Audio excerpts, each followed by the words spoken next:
Well, breaking news, Sarah Jane. Sue Gray has been appointed Chief of Staff to Keir Starmer. Now, that appointment will be subject to the Aqaba process, the process in government to ensure that roles that senior civil servants and politicians take on, it doesn't allow conflicts of interest. Of course, Sue Gray was a name we heard endlessly last year because she was the author of that report into lockdown breaking parties at the heart of government in Downing Street and in the Cabinet Office. Previously, she held a role in charge of propriety and ethics within the Cabinet Office and led investigations into ministerial misbehaviour. Certainly played a role in the ending of some cabinet careers. Now, some people argue, especially those on the Conservative side, this poses a ton of ethical questions because this is not just a civil servant moving into a political role, but a civil servant who has been passing judgment on senior politicians. Some would argue judgment that has led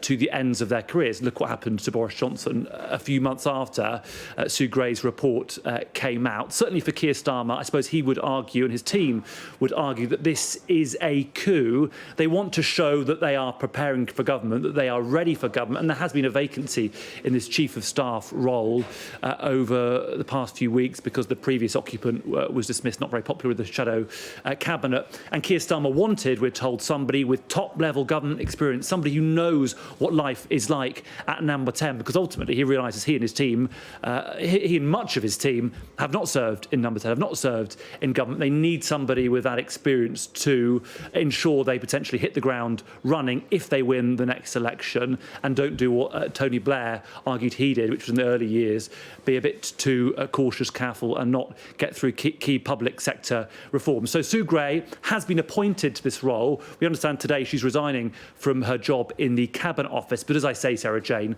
this appointment is subject to the Aqaba process. It doesn't need to be approved effectively by Lord Pickles, Eric Pickles, and his body within government. So I don't think she'll be taking that role immediately.